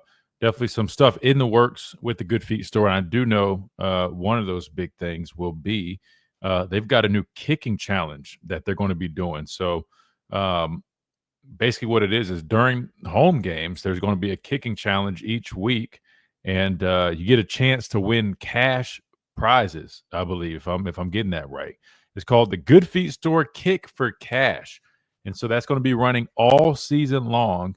And if I'm not mistaken, I think they're going to invite, fans down on the field and give them a chance to, kick a field goal to win some cash. But if you guys are just trying to win at life and win in terms of battling that pain you're dealing with, man, just head on over to the Good Feet Store and get those arch supports designed to eliminate and alleviate all types of pain, whether it's foot pain, knee pain, back pain, you name it, they'll take care of it. Midtown Village here in Tuscaloosa is where you can find them. Plus, you can always go to their website, goodfeet.com, schedule an appointment right there, or find the nearest location to you. They're nationwide. They're game changers. I'm telling you, these things are amazing, man. Just put them in your shoes, and they get to work, man. I'm telling you, I was like, I think I got them on right now. I just realized I'm wearing some slides, which you actually can throw them in slides too. They got a little sticker attachment thing that you can put them in there. So these things are not your typical orthopedics, man. These things are one of a kind. They're unique. And most importantly, they help eliminate and alleviate that pain. So check them out. Again, that is the Good Feet Store, improving the quality of people's lives 2 feet at a time. See, this is what I'm talking about. See, these fans aren't even as big of fans as they say. How about this dude, Supreme Morgan? I don't know. He said, why is Slade Bolden the thumbnail? It's definitely not Slade Bolden, right? It's which I don't have no problem putting Slade on there. Slade's my guy. But I'm saying it's current, man. That's Bray Hubbard, right? I know two white guys wearing number 18. They look similar, I'm sure, but it's in fact our buddy Bray Hubbard, man. Shout out to Bray. Oh, he said I'm a Vols fan. I just was curious. We just attract anybody here on the Miller's Edge, I guess. Anyway, that being said, we talked a little bit about FSU, but we definitely got into the whole response from Ryan Grubb. We covered that. I think we're good on that. Hit some phone calls. Carson was the last one that we had. That was great. And I think we've still got one more to get to. Ragged Glory, 205-342-9904. Ragged, you with us? Man, just hanging in and holding on. There he is. What's going on, Ragged? Hey, ¿cómo estás, frijoles, man? ¿Cómo estás? ¿Cómo has estado? Muy bien, tacos. Well, I was about to say, so you said, how are you, beans? And very well, tacos. So you must be very hungry right now. I'm telling you, I'm in the process of trying to get it all done. What I want to do is wrap around. Let's go back to the beginning of your show. Man, sister and I, Miss Julie, and I said, Preach it, Christian. You were bringing it. You know what? What would sports talk radio be without armchair coaches, coordinators, and quarterbacks who have never, ever played the game from Pop Warner on up through high school or college, whatever? I mean, these naysayers, guess what? They have no clue. That's true. They have no clue, especially if you go both sides of the ball. When I played, Yeah, no, you're right. But that's why our mission, man. Maybe we'll just turn that into our new slogan, man. Like, I don't know, teaching the game. I don't know, but you get what I'm saying. That's why I like to try to really teach from like an informative, educational standpoint, not just like, oh man, I feel like this. No. I mean, 95% of what I talk about is really based on tape, my experiences, being up to like the other 5%. I'll probably just throw in my thoughts because I think you have to, right? I don't know everything. I don't know what Florida State's going to do week 1, but I tell you one thing: I'm gonna watch the tape and do the best to give you guys the best preview that I can. But yeah, you're right, man. That's just part of it, and I get it. I mean, there's those fans everywhere. It's okay. Hey, Miss Jolene, what you got? What you got for Christian? Hey, good morning, Christian. Afternoon, I guess. Hey, how are you? I'm blessed, sweetheart. Struggling but blessed, and I love you. And I just want you to know it takes a team. It takes a whole team, not just a quarterback. And I'm getting tired of all the so-called Bama fans. The haters are going to hate. Okay, it's not just the quarterback. Okay, what if Ty Simpson fails? What if we lose a game? Are you going to do the same thing that you did to Jalen Hurts and Jalen Milroe? That's what frustrates me. And I think it has to do with the color of their skin. And that is what infuriates me. It takes a whole team. It takes a whole team. Offense, defense, everything in between. Okay? It does. And it takes Jesus. People need Jesus. That's the problem in this world. People need Jesus. Amen. And I love you. I love you, brother. God bless you. And I'm gonna not hijack this call anymore. Okay? No, you're fine. No, Julene bringing the heat today on the Miller's Edge. No, it's just my phone is jacked up, and so when my brother calls, I say I'm gonna talk. Hey, nothing wrong with that. No, that's great. Two That's for one. true. That's There you right. go. It's easier to get in that way, but man, this world needs to get a life and get Jesus. That's all I got to say. And That's roll Tide forever, do or die. I am a diehard fan, and people need to just get a life. I love you. God bless you and keep you. Thank you so much, Julene. Definitely all love to all you guys, man. I appreciate all that. That's great stuff, man. She brought the fire, brought the passion. I can't follow that one up. That might be tough, Ragged. That might be tough, man. That might be tough. She was my biggest fan growing up because I played. And yeah, I mean, how can you follow that up, man? All right. Anyways, Bama, believe. And I'm going to leave you with this again. There is no reason whatsoever that we cannot go undefeated and bring home the trophy. And for Free For All Friday, I'm going to bring you with my uniform color design. How does that sound? Wait, your uniform color design, what does that mean? Oh, Martin Houston brought this up a while back. They were talking about, the change in what would you do to change the Alabama Crimson Tide's color scheme, uniform design. And this is week. Yeah, I don't know if you ever caught on to that or heard anything about it, but it's going to come down to what would you do? All this crap with Auburn saying, "Oh my God, we actually have 9 natties," and all this kind of stuff. You know, because Alabama claims 18. I'm curious to find out, and if somebody would look this up, and I'm sure Chase will do it for me, how many trophies, legitimate national trophies and championships, do we own? I'm thinking 13. And so I have a new design for our helmets. Well, yeah, I'll definitely be on the lookout for that. I'm curious to what that looks like. Yeah, you're gonna love it. Yeah, well, when you get it, let me know. I definitely want to check it out. Oh no, I mean, I wouldn't be able to have it. I would have to learn. I can explain it to you, but let's do it Friday. All right, that sounds like a plan. I'll be looking forward to it. I love you guys, and thank you for our rant. And just like yours, man, you brought it, man. You know what? That was awesome. Oh, thank you, man. I appreciate that. Appreciate you guys. You be easy, Ragged. You and Julene. Hey, we're cool.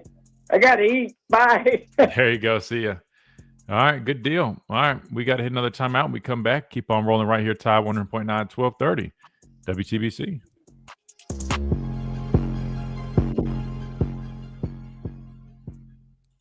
At Tuscaloosa Mazda, they are expanding their showroom to serve you better. Come see their new and All right. Sorry, guys. I was trying to fix this layout real quick. I think we're good now. I was trying to figure out why the borders aren't the same. It's all good. That'll work.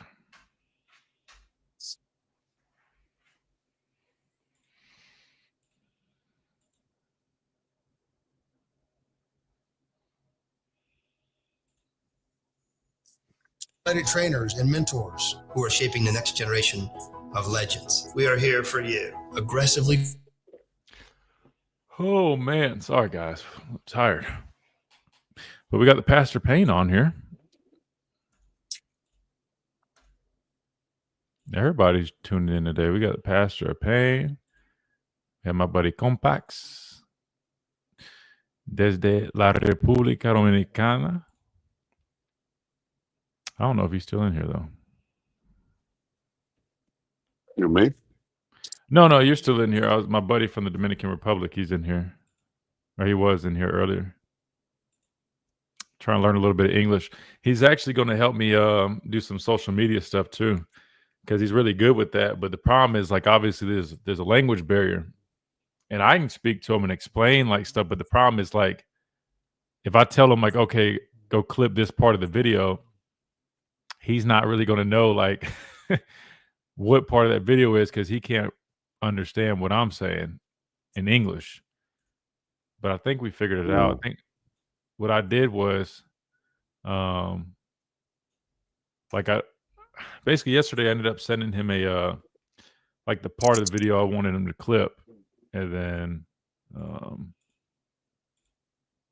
yeah, he can just do it like that.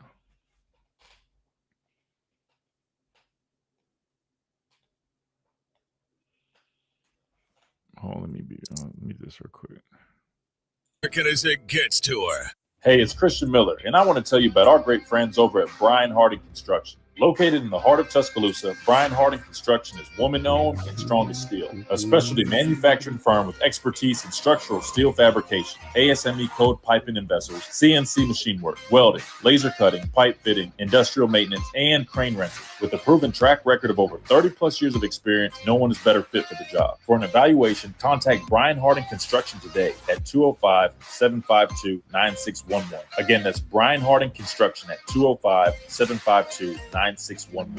Tide 100.9 Tuscaloosa weather. The sky partially sunny this afternoon. A few spots could see a shower or storm through the evening hours. The high today 90, tonight's low 72. For tomorrow, a mix of sun and clouds with a chance of scattered showers and thunderstorms. The high 89. I'm James Spann with the Alabama Weather Network on Tide 100.9. It's 83 degrees in Tuscaloosa. This is Miller's Edge on Tide 100.9.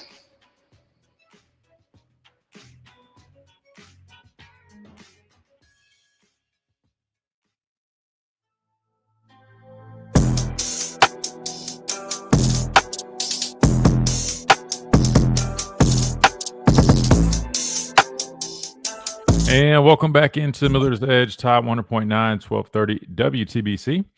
Presented by the Good Feet Store, America's Arch Support Experts. We're joined now by the Pastor Payne hanging out with us. I know a lot of you guys like calling in when he's on here. So that being said, if any of you guys think Bryce and was it Marty maybe? Somebody asked they had a question for you last time, but they missed you. So if you guys want to call in and talk with Pastor Payne, he is on here. I see QD just joined us in the chat. What's up, QD? You guys can do that. 205-342-9904. Again, don't forget about our friends over at R&R Cigars. I saw he had a nice cigar in his hand. Again, if you guys are looking for your own cigars, man, rnrcigars.com. Make sure you guys check them out. That way you can get the big discount code that we have to offer. Miller's Edge, rnrcigars.com. Make sure you guys check that out again.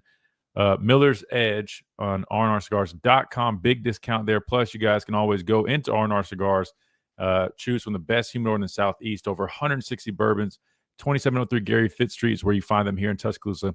And they've got some big news that will be coming out really soon. So make sure you guys are staying tuned for that. But in terms of a place to go watch sports, boxing, you name it, which speaking of boxing, man, Jake Paul taking on Gervonta Davis in an exhibition match. Really, really weird stuff. But R&R is the place to do that. And then again, rnrcigars.com, code Miller's Edge, big discount with that. Again, that's R&R Cigars, the official cigar provider of Alabama football since 2014. All right, so the POP was on here. It looks like he might have dropped off for 2 seconds. So I guess we'll wait and see when he makes his way back here. But in the meantime, I wanted to find that part of that Pate video with Taylor Lewan and those guys that he was talking about his thoughts on Alabama winning the national championship. I didn't hear that part. I do know he did predict Alabama to win the SEC championship over Texas.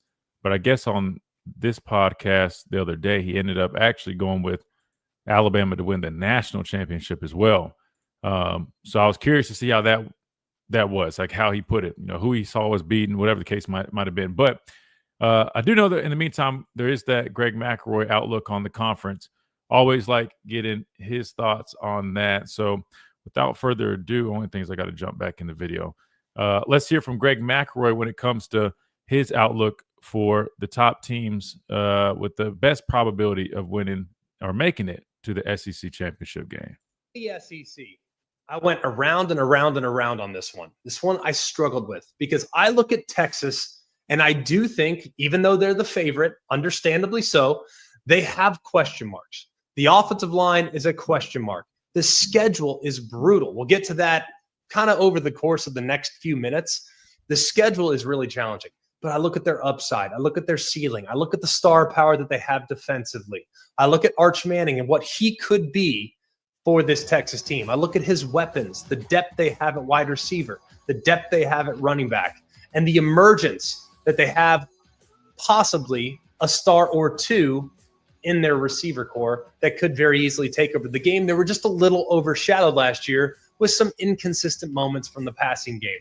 I think Texas is in a great spot, but I also think Texas is going to have 2 losses at least in the regular season. Was that going to be at Florida? Is that going to be at Georgia? Is that going to be against Ohio State? Could that be against Oklahoma in the neutral site? I'm not 100% sure just yet. I think Texas, though, at 10-2, will find their way into the SEC championship game to face one of the few teams that are remaining. It's kind of hard to go through the SEC and to try to find exactly how it's all going to shake out. I think the SEC is a little bit deep this year. I'm sure those of you that are listening to this, I think there's 12 teams in the SEC that could theoretically make a run. Will they? Probably not. I'm sure some of those teams will fall off. They'll have an injury or two, and they won't be nearly the same team that they were at the beginning of the season. There's 10 teams ranked in the SEC in the AP poll in the preseason for a reason. This is a ridiculously deep league. This is a ridiculously talented league with a lot of teams that have invested heavy resources into being competitive and hopefully making a run. I look at a team like Georgia and what they were the last couple of years. Inconsistent last year. Probably a little too pass happy the last couple of years. I think they get back to business of being a rugged, ground and pound outfit that is still outrageously talented at all 3 levels defensively. I look at a team like Alabama, a team that had to deal with tremendous inconsistency last year, in large part due to inconsistent quarterback play. But their quarterback was the guy that kind of ran the show last year. I think Kalen DeBoer now has complete buy-in with this roster. I think they're deeper and more talented than people probably realize. And I think Ty Simpson, their new starting quarterback, is a great fit for what Kalen DeBoer wants him to be. He's going to be a distributor. He's going to get the ball out of his hands quickly. He's going to make great decisions. He's not going to put the defense in harm's way by giving them the short field, by turning it over. I think Alabama is poised to make a run this year in a lot of different areas. I also look at a team like LSU, a team with great quarterback play, team with questionable offensive line play and a questionable commitment to the run game, but outrageous weapons at wide receiver and an improved group defensively that's probably going to be a lot more comfortable running Blake Baker, their defensive coordinator's system, than they were last year.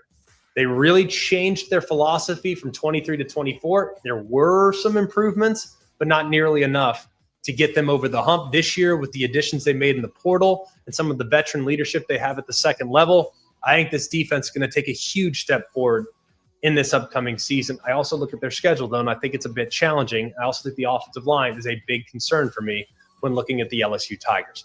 So, considering all the teams I was looking at, I am going with Alabama to make the SEC championship game. I just think their schedule's the most manageable. Yes, they have to go to Georgia. That will be a very challenging game where Bama will likely be an underdog. LSU, however, comes to them. And their other two tricky road games at Missouri, at South Carolina. There's a few, but Alabama avoids Florida. They avoid A&M. They avoid Texas. They do have to go to Auburn. But I think Alabama is going to be there at the end of the season with a really, really good record and proof of concept with what Kalen DeBoer has implemented over the last few years. In the championship, I'm taking the Texas Longhorns over the Alabama Crimson Tide to win the SEC. I just think with some of the youth that Texas has, particularly at quarterback, particularly at wide receiver, and some of the guys that will be rolling in on defense, they're a little bit deeper and they have a slightly higher ceiling than Alabama at this point, but they have to make sure that their offensive line is as good as they're capable of being. If they're not, Alabama could definitely pull this upset in the SEC title, but I will take Texas right now over Bama for the SEC championship. All right, so there you go. That was former Alabama quarterback Greg McElroy giving his thoughts on his podcast, Always College Football, on YouTube about the SEC championship game, which he shares the same opinion as myself. I think my dad also had that prediction. Josh Pate as well, except I do believe, I don't know if we ever gave like answers on winners, right? I think Pate went ahead and said Bama, but a lot of people starting to lean towards Texas and Alabama in the conference championship game, which again, like I said, man, it seems like people are starting to really jump on the Bama bandwagon, man. Don't know what's in the water around here, but there's a lot of hype. Dwight says this Manning hype is too much. I mean, to be fair, I mean, I think he clearly has a lot of potential. I think he has a high ceiling. I think there's a lot to be excited about. But is it enough to warrant some of the, I guess, the predictions and the expectations? I guess, I mean, we'll see, right? I mean, shoot. Matter of fact, Chase, isn't it this weekend that Texas kicks things off, right? They've started this weekend, right? I don't know. Or do they also play? They Fast. might. Nah, I'm sorry. I think they're also on the 30th, but they do open up against Ohio State. So, Yeah. I will say this: people need to understand, like, that will be a good showing to see how they, how those teams match up with each other. But it's not a tell-all, and the reason I say that is because it's week one. Things change so much over the course of the year, so definitely not going to be a tell-all, but it is going to be interesting to see how they at least match up week one. So a lot of people may be watching that, but for some reason I thought I heard that they were kicking things off first, but definitely not. It's on the same weekend. Who are the big games for week 0? Let me pull that up while we're right here. I know my dad's in here. I don't know if he's on. If he is, he's more than welcome to jump in here while I pull these teams up. Let's see. Iowa State, Kansas State. That's a ranked game. That takes place on the 23rd, which is literally this Saturday. Is that the only thing I'm seeing? No. Sorry, there's some other small schools. Stanford, Hawaii. Fresno State, Kansas, Idaho State, UNLV. So, hey, football's back at least, though, college football. So there's that. All right, we got to hit a timeout. We come back. We keep on rolling. But again, there's Greg McElroy's outlook. He's got Alabama making the conference championship. But as of now, he says, falling to the Texas Longhorns. Quick timeout. We keep on rolling right here. Tide 100.9, 1230, WTBC.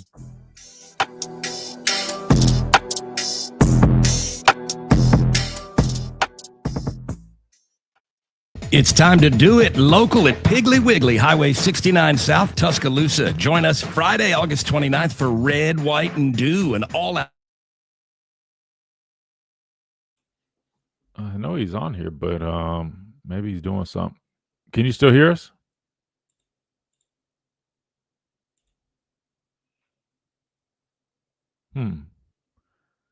That's interesting. We'll figure that out in a second. Let me go check my bookmarks, make sure I didn't miss anything.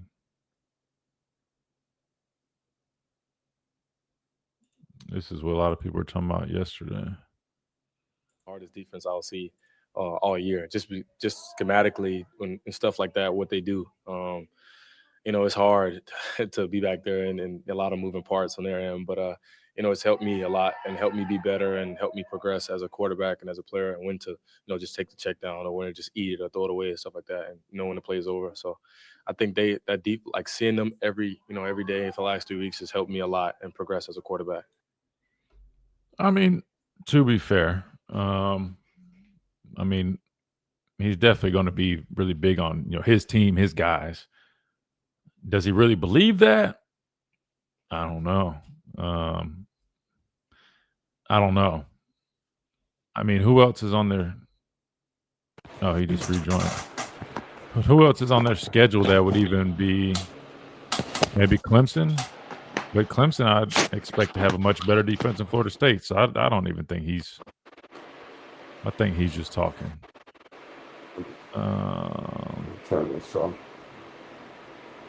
Wait, hold on. Now I got to re-edit the layout real quick. Hold on. Oh, wait. Never mind. There it goes. Can you hear me, person? Yeah, I got you. Wait. Oh, damn. So I'm just trying to fix the layout. So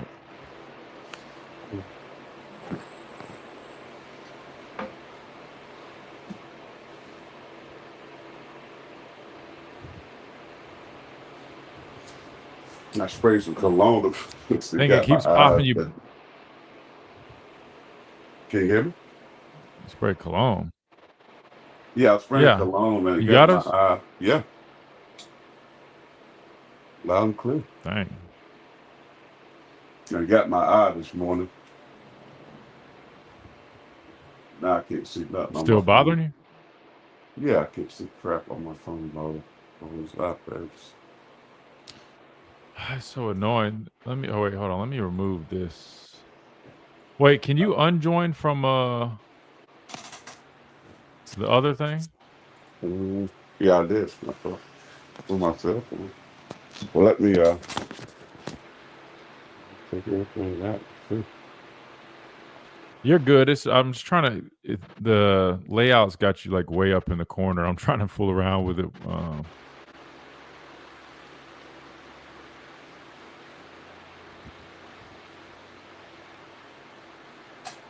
This is cool. Okay. What about not Christian?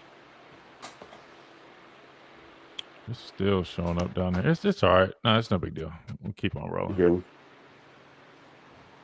Yeah, I can hear you and stuff. You're good. I was just trying to get the layout, but no. That's on my. I got to get my pen. Oh wait, there you go. I got it. No, you're good. Now we're good. Can you hear me? Yeah. And I want to tell you about our great friend. Yeah, we're good to go. Yeah.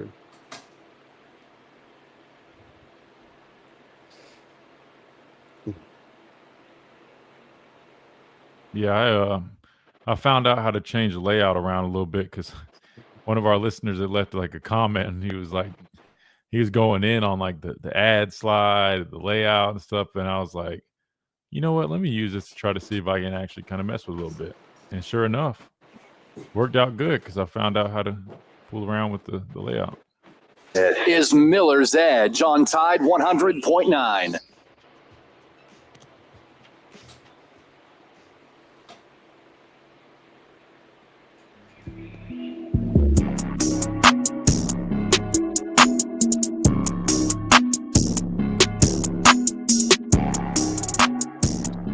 And welcome back into the Miller's Edge, Tide 100.9, 1230 WTBC.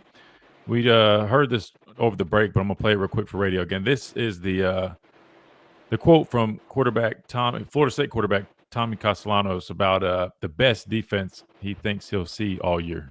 Oh yeah, I think Coach White and our defense is the hardest defense I'll see all year. Just schematically and stuff like that, what they do. It's hard to be back there and a lot of moving parts on their end, but it's helped me a lot and helped me be better and helped me progress as a quarterback and as a player and when to just take the check down or when to just eat it or throw it away and stuff like that and know when the play is over. So I think that deep, like seeing them every day for the last 3 weeks has helped me a lot and progress as a quarterback. All right, we got the Pastor Payne on here. I don't know how much of that you've heard or if you've already seen that, but that was their quarterback, Tommy Castellanos, talking about Florida State's defense and how he thinks they'll be the best that he'll see all year. Are you buying what he's saying or you think it's cap? I don't think it was bad what he said at all. No, I don't think it was bad, but I mean, do you think he believes it? That his defense is the best he'll see all year? Yeah. No, he don't believe that. That's just kind of what they call coach speak or player speak, right? I mean, he don't believe that. I mean, I think he's just trying to, uplift his team and maybe uplift himself. He knows what he's going to be up against. He's not stupid. I mean, so, like Steve Spurrier said, you get all this talk before the season. You get fans excited. It's fodder that goes on websites and talk radio, and people, we're talking about it. But it's like it's nothing there really. It's like, who gives a rip what he says? True. I mean, nobody cares. I mean, dude, till you go out and prove something, nobody cares what you say. You're trying to get attention. You try to bring more spotlight to the game and that type of stuff. But at the end of the day, man, don't nobody care, bro. Like, Alabama just got to get ready, go play with the game how they know to play, be done with it. Well, speaking of that, that's a great segue. I want to get your thoughts on this because I've been talking about it. I've been watching a little bit of his highlights specifically. Mhm. Obviously, he's coming from Boston College, so I had to go back and watch some Boston College tape.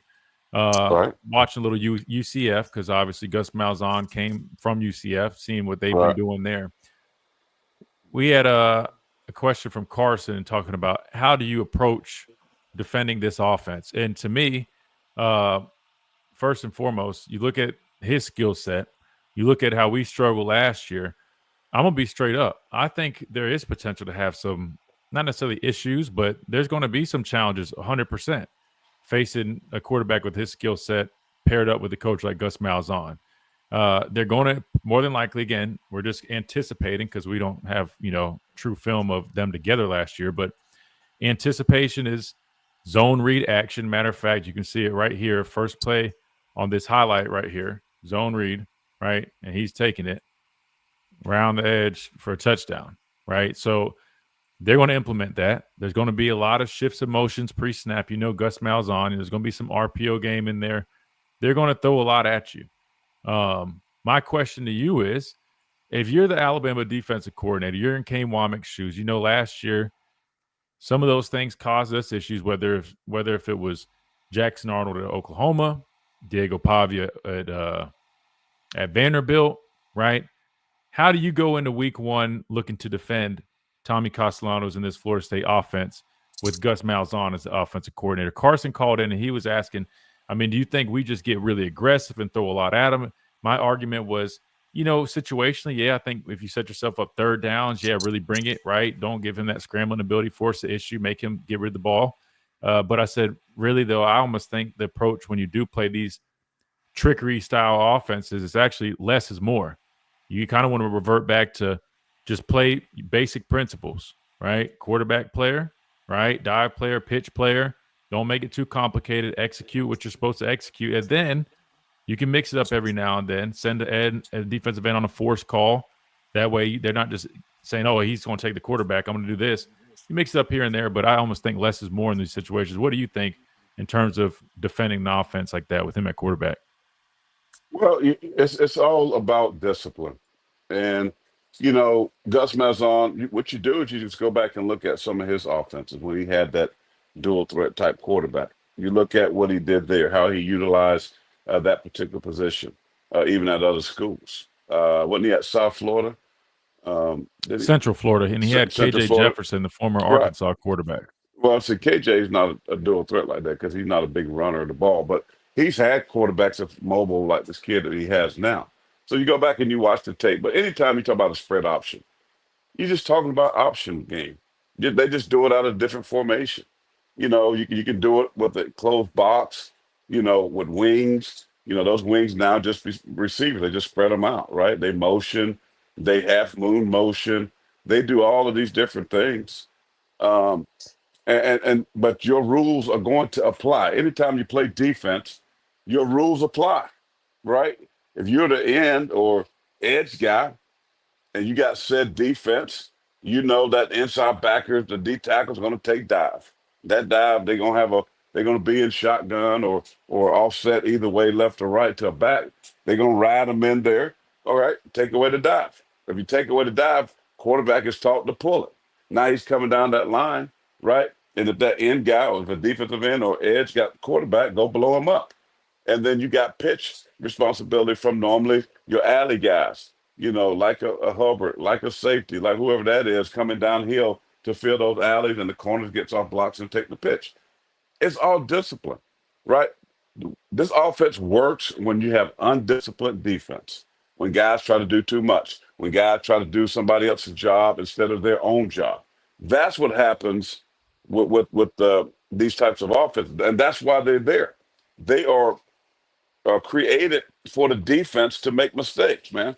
Because you make a mistake, think about how many times you've seen the quarterback end guy, an edge guy goes and blows up the dive play, right? Because he's unblocked. Normally they leave that guy unblocked, and they want him to get crazy nosy. They want him to flatten down the line of scrimmage. They want him to take that dive, quarterback pulls it, and they seal that backside back, and guess what? They get to that safety, they're off and running. And a lot of times the safety gets blocked, right? That slot guy comes in and seals him, and boom, there you go. It's a touchdown. So this offense is all predicated upon you as a defense being undisciplined and making a mistake, right? So it don't matter who it is. And Alabama has seen this before. Those coaches, Kane Womack, they all have seen this type of offense. So, Alabama fans don't need to get in a wad here, right? Because they play this offense. Guess who plays it? Most teams now in college football run some variation of this offense. You can see right there when you saw him stick the ball in the belly of that back, right? Look where that quarterback eyes is looking at. He's looking at the defensive end because that's his read, right? You can see right here, if the end comes crashing down, he pulls it. If the end goes up the field, he gives it to the back. You can see right here in the belly, he's looking. There he goes. You got a pull on the backside. Now they're trying to get to the edge. Look at the They blocker. have no edge. Right. They blocked. They're done. Let it go, Christian. Roll it. Yeah, screw it. I'm just going to let it. Who cares about a copyright? Let it go. Look here. You see the guy? He's on the seal. There he goes. There he goes. He's got speed. Now you're talking about 20-yard run, right? There he goes. Boom. And this play's going the opposite way. We used to have a play like that in Payson Central High School. We ran an option. That's what we did. We had fast little backs right here, pocket. They're looking at the end. Now, if that end goes crashing down, right, those receivers going to block. See the alley player here? That would be kind of Hubbard, right? That kind of guy. The alley play is crucial in this type of offense. Yeah, I was about. They're all out of sorts too, and they have pullers on here. It makes it tough because he really has to close on this, and you have to have guys over the top and fill in there too. Yeah, I'm not gonna lie, that's tough. That's a tough way they got to it in a very interesting way. Now they run this backside though, right? That goes away from the back. Right. Now think about this: the back goes to your right as you're watching the screen, okay? But this play is kind of a counter. Now they're gonna have Right. a puller. You can see they That's why he's pulling got here. those 2 lead. That's why. That's what makes it tough because Then that makes it more difficult. But now here's the thing: if you're an inside linebacker, right? If your guy pulls, it's backyard football, 1-on-1. You're reading the guard to the back, and your guard pulls. It you doesn't got to worry flow with about him. it doesn't worry what that back does. You Right. go with the pulling guard because he's You got to flow taking with the you guard. normally to the football, right? Because all they want you to do, here's what Right. offenses want you to do. They want you to be terrible, catch this, people, with your eyes. When you play football, especially at the linebacker position, you have to be one of the best eye players that there is, right? You got to be so disciplined with your eyes because what happens is these offensive coordinators are so good today and they're going to get you tricked out, right? They want you running. They want to run you off. Why? So they can hit the ball where you just left from. And so Alabama just got to be disciplined. Alabama going to have just as much talent or more than Florida State at every position. But if you get out of sorts and if you play undisciplined football defensively, it could be a long day because what happens once they hit 1 or 2 on you, it's really hard to recover sometimes, right? Because they'll run out of that same option play you just saw, right? Where he went down the left side, they'll run in reverse. That wide guy end up coming back around. They'll pitch it to him, and now the end is going flat and down. He's chasing. Everybody's chasing the ball, and here comes the guy going away from you. So there's so much you can do with these offenses, and that's the thing, right? It's if you don't play with great eye discipline, you're going to be in for a long night. Yeah. No, 100%. Even like if you look at, give me a second. Like this play that's up here right now. I mean, you got exit motion from the back, right? They're getting it empty. If you read the center, though, this is a quarterback draw, right? That's not pass play. That guy's sprinting down the field, right? You can't do that on a pass play. So another reason, right? You got to have discipline, right? If you're a rusher, you sense that, you feel it, which is tough because those tackles are setting deep, right? Which is what they're taught to do. They're taught to sell it upfield, get you upfield. But, backers, other guys, you got to be able to see this. You see that center sprinting downfield like that, man. Just little things like that, man. You got to pay attention to because, I mean, this is what they want to get to. They want to sell it as a pass and run a draw. It's same type of stuff we saw us do with Jalen Milroe. Lead power, quarterback draw. They're gonna run similar type stuff. And what I was saying yesterday is the same thing that you said. Like at the end of the day, what it boils down to, there's only so many plays you can run in football. There's only so many plays.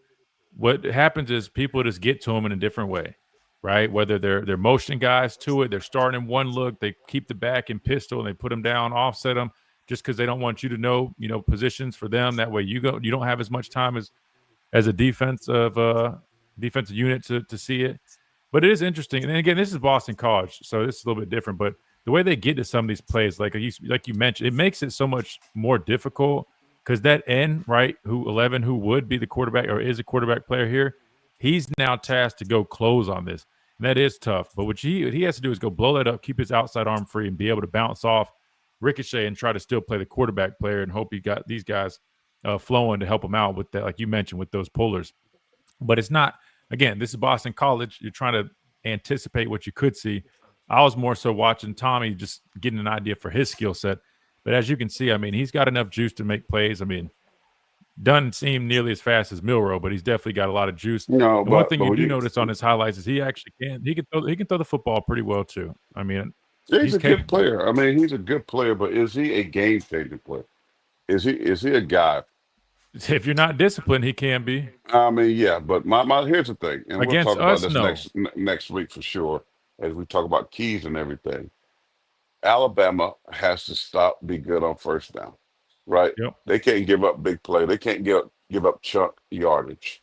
They can't give up 6-7 yards, making it a second and 2 or 3. Now that's a tough down for a defense. Why? Because it's a run or pass, right? You kind of off guard. You got to get them. You got to have negative play. They got to get back to playing on the other side of the offense, have negative yards, tackles for loss, get them in obvious passing downs, second and longs, third and longs. Now you can unleash your athletes, your speed guys on the outside. So that's going to be also crucial in this ball game. And they know what they're up against. Is this guy going to sit there and throw for 300, 3 touchdowns? No, that's not his game, right? But if you are not disciplined in your eyes, then you're going to have a long day. Now, sometimes the defensive coordinator can dictate your movement, meaning, pre-calls. If it's a double bullet blitz, double B gaps, or double A's or running twists and things like they can do movements. They can move around so they're not sitting targets for those offensive linemen to seal. So a lot of times defensive coordinators, when they're playing a defense like what they're going to see against Florida State, they're going to move these guys, right? Well, So they're going to make it this is hard. what you're going to see. So I didn't mean to cut you off. I know we're running Go short, ahead, but go I ahead. wanted to say this, and this is what you're going to see because this is UCF right here. This is Gus Malzahn last year. Who KJ Jefferson, who I wouldn't say he's like a huge dual threat quarterback. He's bigger, a little bit slower. Yeah, he can still run it. No, he can run, but if you look, this is what they use a lot of motion, a lot of jets, right? Zone read action. Again, this is just the first drive they had. They consistently run like the jet sweep right there. So if I'll be honest with you, perimeter guys, tackling on the perimeter is going to be big in this game.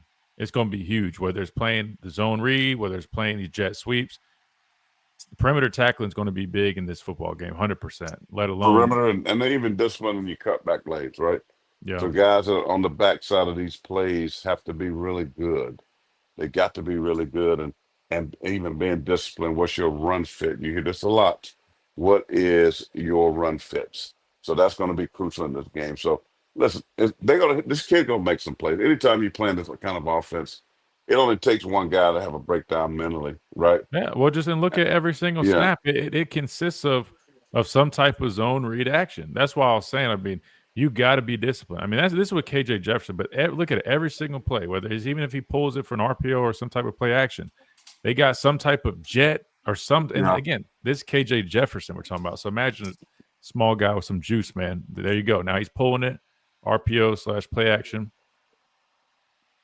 There you go, just a regular drop back, trying to hit the fade in the end zone. But that's why after watching this UCF tape and go back and watching Tommy, you kind of start, like Kane Womack was saying, anticipating what you're going to see, what it's going to look like, and it's pretty evident, especially knowing that they're also going to turn on the tape and say, all right, Alabama struggled when they played Vanderbilt. They struggled with Jackson Arnold running the football. Lenore Sellers had some opportunities. This is what you're going to get, folks. And so that discipline is going to be huge, man. And I think like perimeter tackling always comes up in these games. You got to be able to tackle on the perimeter, those secondary guys. Which the good news is I feel like our corners are pretty solid in terms of, I mean, from what I remember at least. I'm not saying they were perfect last year by any means, but I think they're solid. What's the quarterback that Brady? What's the quarterback Malzahn had at Auburn? Nick Marshall. Nick Marshall. But he could throw it too, though. Yeah, Nick was I think a it was good Nick athlete. Marshall. At least when I was there, that's who he had. He had Nick Marshall when I was there, who was a really good athlete. You can go back and look at some of his offenses and see, what they were doing. And so I just go off UCF because this was like he was there the last 4 years, I believe. And literally, like, again, it's showing you everything. I mean, in Florida's defense, but probably different than what we run now. But I would say they're a little bit more similar to what we used to be running. But anyway, like I said, you see a bunch of zone read action, a lot of jet sweep, a lot of smoke and mirrors. I mean, you just got to make sure that you're disciplined. You got to make sure you got active communication, knowing what you're getting to, whether you're slingshotting, rocking and rolling with the secondary guys. Just be really important. But anyway, we got to get out of here. I wish we could keep breaking down some tape. Like I said, to hell with the copyright rules. We're just watching tape. We'll start doing that, man. Well, it's worth it, man. I'd rather watch tape than feel like we're handicapped because we can't, because stupid copyright rules. As long as they don't take the channel down, we're good. That being said, appreciate everybody per usual. Appreciate all the contributions, phone calls, Chase Behind the Glass, Pastor Payne joining us, all you listeners on YouTube, Facebook, as well, and radio, of course. Next up, T-Town Sports Daily right here, Tide 100.9, 1230, WTBC.